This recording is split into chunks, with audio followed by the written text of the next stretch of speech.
you guys for your questions. You guys sent me like so many questions. So today I'm gonna answer some of your questions. This is gonna be the Q&A for April 2021. So let's get into it. Let's answer some of your turtle and tortoise questions. I think you guys even asked some other questions, so let's get into it. All right, can you see me in there? All right, first question. This one comes from Job R, and he asks, would I have more kinds of turtles? And would I open my place for the public to see and learn about these creatures? First, I wouldn't really keep anything that's not really in line with the things that I already keep and the habitats that I've already built. I'm not going to take on something that I haven't already studied or learned about. An example would be diamondback terrapins. That's a type of turtle I've never really worked with. I don't really know a whole lot about them. I don't really have a desire to keep them. So if they were to come my way, I would probably advise that they go on to somebody that I know that works well with them, has a lot of experience. I really like to stay in my wheelhouse and work with the things I'm good at. I don't feel the need to just have a bunch of stuff just to have a bunch of stuff so I can say that I had it, you know what I mean? So I hope that makes sense. And then as far as opening my house to the public, I don't know, man. I don't think I'm ever gonna like just have random people come to my house. I mean, I have invited guests and I have friends come over and all that, but I think it's a little bit weird for, you know, this is still my house. You know, I like to walk around with no shirt on. I like to fart in the backyard, and, you know, I want to be able to keep doing all that stuff without, you know, having people show up and kind of wander through here. So hope that makes sense. Sorry to disappoint you. If you get in touch with me and you come through town, you know, maybe we can set something up, but that's about the extent of what I'm going to do with people coming over to my house. How do I make sure all the turtles get their fair share of food? You know, during feeding time, it's kind of a free-for-all depending on what pen or habitat I'm in. Like in this pond here, the Cooter pond, the food goes in. Those guys are just, you know, they're all on their own. If it's like plants, you know, all the Cooters will just start grabbing plants and tearing it up. And then like the mud and musk turtles, I usually feed them more at night. So they're gonna be getting little things like shrimp and krill.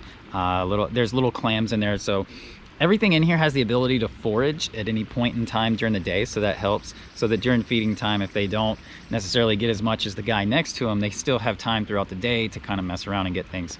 If I see anything that looks like one of them is lagging behind or getting a little lightweight or a little lean, you know, I always have the ability to come out here, pull something, move it to somewhere else, and then this way, you know, I can check on everybody and make sure everybody's doing good.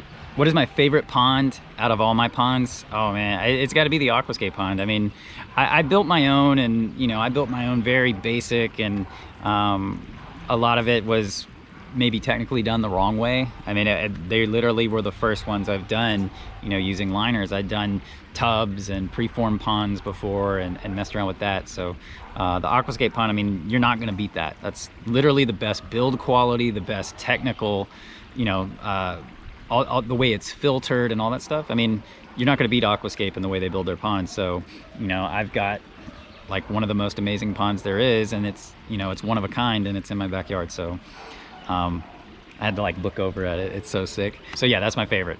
Simple ways on how to enrich a tortoise's enclosure. What I like to do is I like to have logs in there. I like to have little tiny variants in vegetation. So if you can get some like shrubs and some little bushes and, you know, different little things that they can not only hide behind, maybe they can also nibble on them. I like to give them a hide and then a water dish and a stone to eat off of. Having it to where it's not just flat and all one thing is really the biggest thing. You want to be able to give them things to climb over, to hide behind, to hide under. You can even give them different types of substrate. You can have one corner where there maybe is a bunch of mulch and they can kind of dig and get in the mulch. You can rake leaves off to one corner. Don't make the whole thing all one thing. Look at some photos online of whatever turtle or tortoise you're looking at. Get some photos of where they come from online, and then try to take little things you see in the photos or in the background and try and incorporate something like that in there. I hope that makes sense. That's just what I try to do. How do I keep aquatic plants healthy? I mean, it's really not that hard. They thrive on taking nitrates and stuff like that out of the water. They need sun. So if you were talking like water hyacinth, water lettuce, some of the frogbit and the duckweed, all I have to do is just put it in the pond. They're gonna feed off of the dirty water that the turtles create, so it creates a natural cycle, and they're gonna naturally help filter that water, and in turn, they're gonna grow. What is my educational background? It has nothing to do with animals. I took zoology classes and stuff like that, but I never went to school for turtles or animals. I ended up going to school for television production and did that for a little while. From a young age, I was really into turtles, and being into turtles and reptiles got me into reading at like a very high level at a very young age. So, you know, I was a little kid and I was reading field guides and encyclopedias and every book that I could get from the library. There wasn't the internet when I was a kid. I'm actually pretty old, so there was no internet when I was a kid. So you went to the library if you wanted to read and learn about stuff.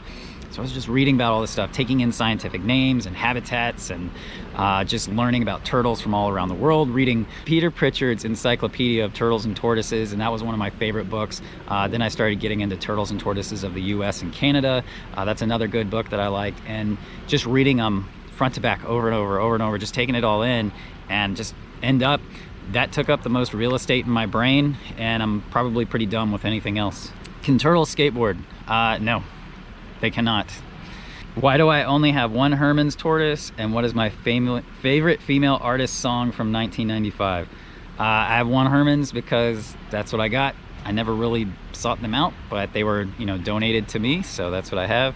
And favorite female artist song from 95? It's gotta be Don't Go Chasing Waterfalls, man. TLC was dope.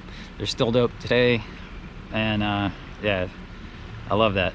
What is an easier or better pet, painted turtle or musk turtle? And that's from Zach Winiger. They're different. You know, you're talking about a basking, you know, turtle. Like a painted turtle is gonna maybe occupy a different type of habitat, have a different type of biology than the musk turtle.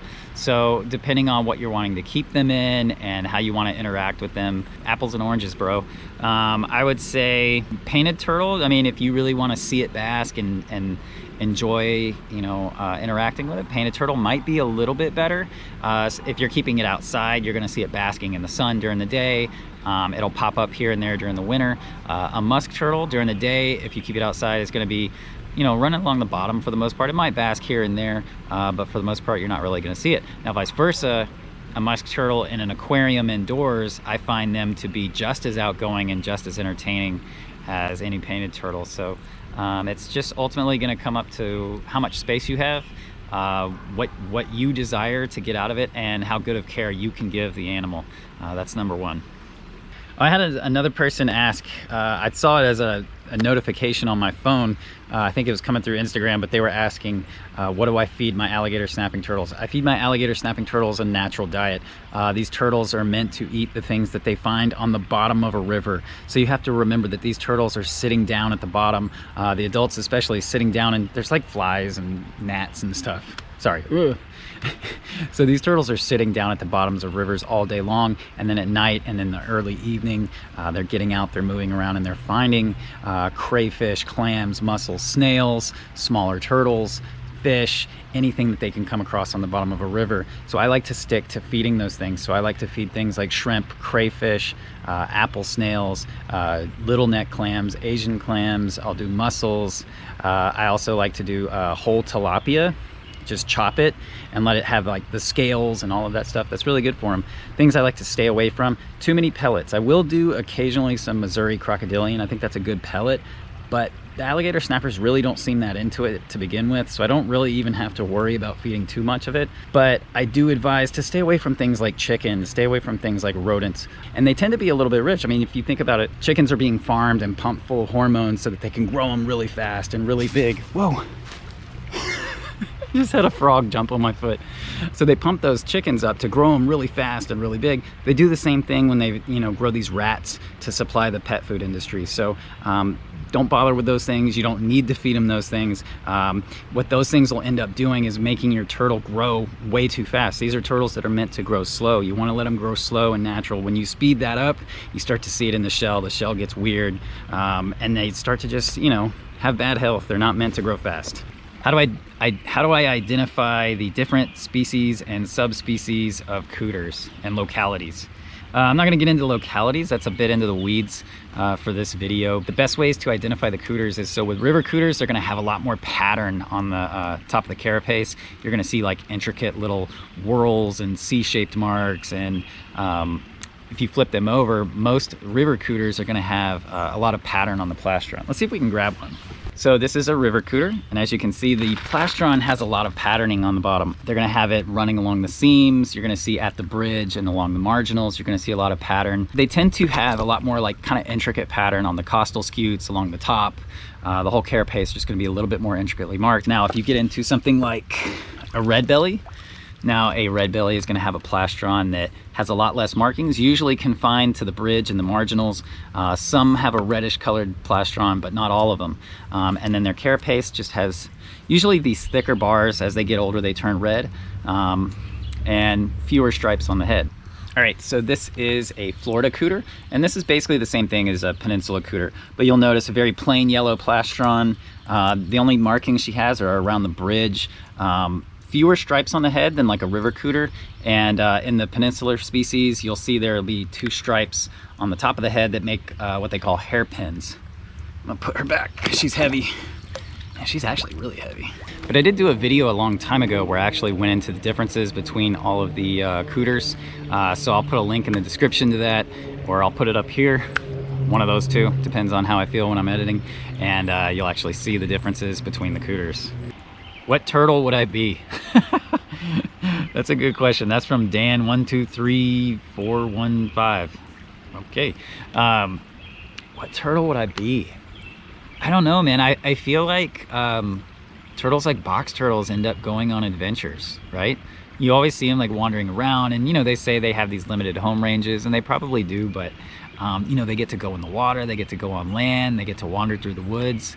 You know, there's turtles that I like, but a lot of the turtles I like kind of sit on the bottom, kind of do the same thing for about 100 years. So I feel like box turtles get to see a lot in their lifetime. So I would probably say a box turtle. I think I blew it on the filming on that one. Do I want to breed any turtle or tortoises for conservation and or insurance colony purposes? That's from Brian Selvik. I think that that's a popular buzzword right now, talking about assurance colonies. I'm not really big into, you know, intentionally breeding a lot of my stuff. I just want to provide them homes, and if they reproduce, that's great. I'm not trying to make money off of them, but I do think that there is a place for, you know, certain turtles and tortoises. There's certain people that are really well known for working with particular things, and I think that's super rad. You know, like my buddy Anthony from the, you know, the Turtle Room, he's like the Spangler Eye guy. Like everybody knows, like he's the Spangler Eye. He wrote the book on him, you know. So I think that's really cool. That, you know, everybody likes to talk about assurance colonies, like, you know, what they're breeding at their house is going to someday be released back into the wild, and it doesn't really. Generally, it doesn't really work like that. So all that really means is that we're always going to have captive populations of these turtles. I think that's good in that the more that we have being bred in captivity, theoretically should reduce the demand for wild caught animals, which is always great. So to answer your question as far as me, you know, I don't really have like a target like that in mind. I do have, like, you know, Burmese mountain tortoise. I do have an elongated tortoise, and they're endangered in Southeast Asia. I have a couple others, but I'm not really at this time working hard on breeding anything or doing the whole assurance colony thing. But I do think it's definitely a good thing, but I think people need to be realistic about what's actually going to happen with it. So I mean, that's kind of a funky answer, and I know that's kind of my 2 cents, but you asked. All right, last question. If I take in a fat baby turtle from someone, how would I go about it? Chris C.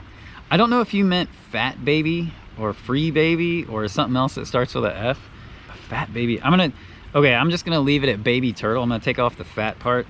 So usually if somebody gives me a baby turtle, they reach out to me over Instagram or Facebook or email or something like that.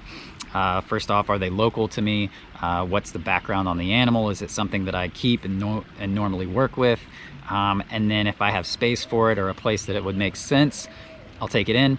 Otherwise, I can try and help and point them in a direction to somebody else that would work well with them.